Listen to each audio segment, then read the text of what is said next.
നമസ്കാരം. 1200 ആണ്ട് വിഷു, പൂയം നക്ഷത്രം. വിഷുഫലം പൂയം നക്ഷത്രക്കാർക്ക് എങ്ങനെയൊക്കെയാണെന്ന് നോക്കാം.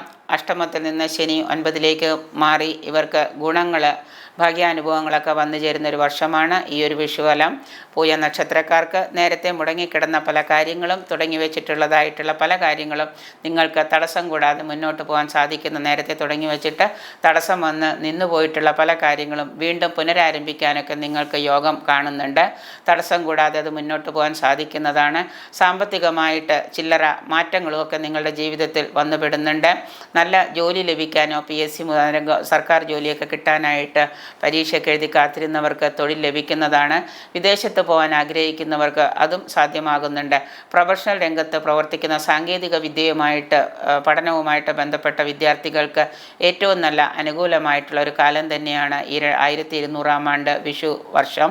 പ്രത്യേകിച്ച് കുടുംബത്തിലെ കലഹങ്ങൾ ഉണ്ടാകാതിരിക്കാനും, സന്തതികളായിട്ടാണെങ്കിലും ദമ്പതികൾ തമ്മിൽ പരസ്പരം അങ്ങോട്ടും ഇങ്ങോട്ടും പങ്കാളികളായിട്ടാണെങ്കിലും കലഹങ്ങൾ ഉണ്ടാകാതിരിക്കാൻ പ്രത്യേകം ശ്രദ്ധിക്കേണ്ടതാണ്. നിങ്ങൾ കരുതി വച്ചിരിക്കുന്ന ധനം ബന്ധുക്കൾക്ക് സഹായകമായി കൊടുക്കുന്നത് മൂലം നിങ്ങൾക്ക് ധനനഷ്ടം വന്നു ചേരാം. ചില കലാകാരന്മാർക്ക് അംഗീകാരം ലഭിക്കാനും സാധ്യതകൾ കാണുന്നുണ്ട്. ബാങ്ക് ലോണുകളെയൊക്കെ ആശ്രയിച്ചിരിക്കുന്നവർക്ക് ഈ വർഷം അത് സാധ്യമാകുന്ന വർഷം തന്നെയാണ്. കൂടുതൽ ഗുണാനുഭവങ്ങൾക്കായിട്ട് നിങ്ങൾ വിഷ്ണു ഭഗവാന് എല്ലാ വ്യാഴാഴ്ചയും വിഷ്ണു ഭഗവാന് ഭാഗ്യസൂക്ത പുഷ്പാഞ്ജലി ചെയ്യുന്നതും, ഭാഗ്യസൂക്തം പാരായണം ചെയ്യുന്നതും, ശ്രീ സൂക്തം പാരായണം ചെയ്യുന്നതും വളരെ ഉത്തമമായിരിക്കും.